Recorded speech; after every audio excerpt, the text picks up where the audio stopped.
Hello my friends and welcome. No, you haven't tuned into the wrong channel, but the other day I'm watching YouTube videos and I come across this one about we've been installing the Roadmaster Active Suspension systems wrong. So I went out and looked at mine and I noticed that it's pretty much what that one guy considers is set up wrong. He's saying that this part should be as close to the clamp for the leaf springs as possible, and you can move it back to the hole number 2, hole number 3 if necessary. And yes, you're looking at a sumo spring on there. You may ask, why am I running a sumo spring in the Roadmaster? Well, when I haul my dirt bikes and I'm loaded up with camping gear, my Tacoma Prerunner was still getting a lot of sag. Now I'm going to hear, well, why don't you just get a pair of heavy-duty leaf springs? Well, I've been running the Roadmaster Active Suspension on my trucks for probably 20 years.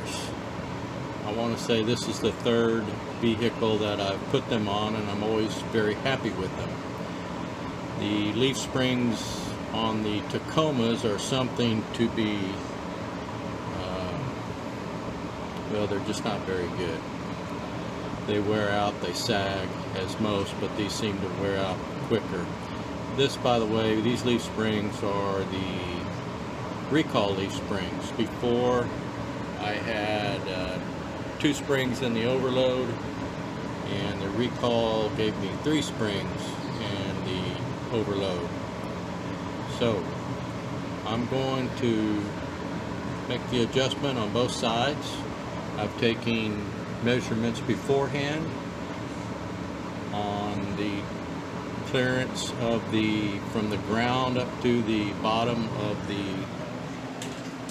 fender well, and I'm going to take some after measurements to see if it has changed anything. So we'll get going. I'm not going to go through the whole thing of making the adjustment. I'm just showing you the highlights. By the way, I have jacked the truck up from the differential. I placed floor jack stands on the frame. I then lowered my floor jack down to allow my wheels. They are off the ground, as you can see. So, as they stated in the original Roadmaster Active Suspension instructions, to leave your diff hanging, and so mine's hanging. So here's a little update to what's been done already. I've loosened up the bolts. Of course, you have your tightening and you got your backup bolt. Back this bolt off first, back this one off. Those I used a 7/8 opened end wrench on to break those loose. From there, I took a 12mm socket and began turning to loosen the spring up, and you can see I've got it backed out pretty good. The spring is loose, it's ready to disassemble on that end down there, just past the sumo spring and the U-bolt for the leaf springs. So my next step will be to break those loose, pull that sleeve out, and then I'm going to work at moving the RAS up as far as I can, and then I'll work on the other side. Oh, I do want to show you that my truck is chalked. I've chalked my truck. Another thing, I left my wheels on. when I was installing my Sumo springs, I talked to the fellows down at Roadmaster. I think they're in North Carolina, South Carolina, someplace like that. Beautiful states, by the way. And I was describing what I was doing, and when I mentioned I'm leaving my wheels on, they said there was no problem with that. In fact, that you could even use the additional weight of the wheels to add a little more tension on the Roadmaster Active Suspension, which mine are set at the 40 percentile. I used a quarter. Okay, onward and forward. Okay, so you can see that I have removed the long bolt with the sleeve on this side of the U-bolt for the leaf springs. By the way, those were a couple of 3/4 inch wrenches I used on that. So now I will begin to move this forward, try to get the second hole, possibly the third, and we'll button it up. Okay, let me show you what I've got here. By the way, I'm filming this off of my cell phone. As you can see, that's where the pivot point on the Roadmaster suspension system was. By turning this spring and the bolt out, I moved it up quite a bit, and I'm actually now back to the, is that going to focus? To the fourth hole. I'm a little concerned right here that once I put my suspension in its normal position, that adjustment, and speaking of getting a socket in there to turn that thing, so I'm actually going to back that out to where instead of on the fourth, I'm going to put it on the third, and this will move this out just that much. Now the guy in the video, the YouTube video that I watched, he was talking about the angle of something, and it made sense to me. So that's why I want to move the pivot point a little further back. I think then that will actually create a little more pull or tension on the leaf springs. We shall see. So right now I'm going to back this out. Instead of the fourth, I'm going to put it on the third, because like I said, right now it's so close to that Sumo spring that to make the final adjustment to my 40%, I don't think I can get a socket in there. I'll let you know. Okay, this is an afterthought. This is actually the driver's side of the vehicle.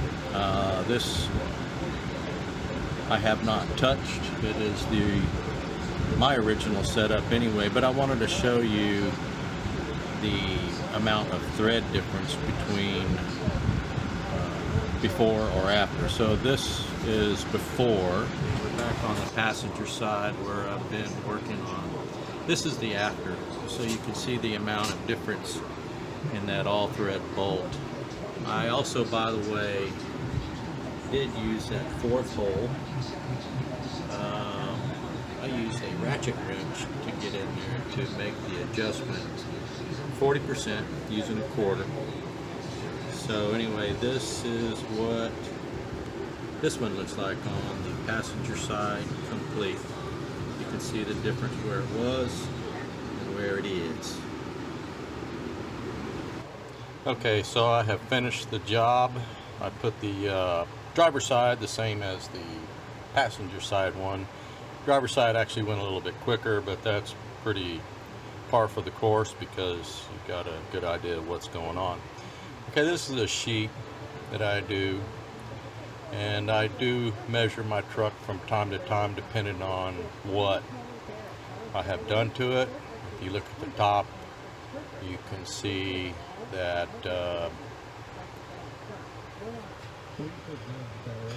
what the measurements were with the shell and the Roadmaster before the Sumo, and then we go empty without the Sumo. You see I got 37, and then I either carry, I have a KLX 250, oh I have a camper shell also, and that I put on a receiver hitch type of carrier.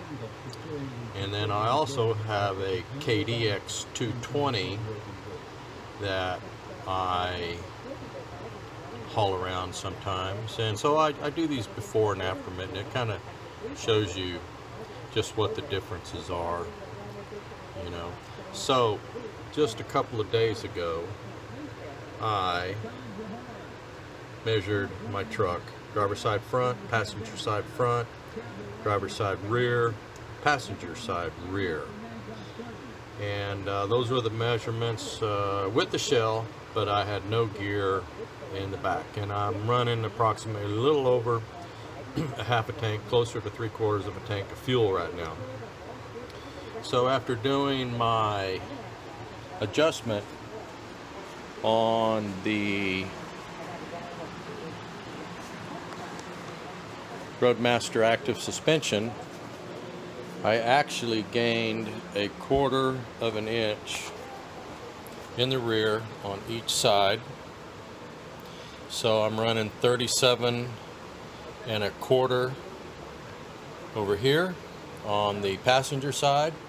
On the driver's side, I'm running a 30, right at 37, because I gained 1/4 of an inch. If you remember, it was 36 1/4.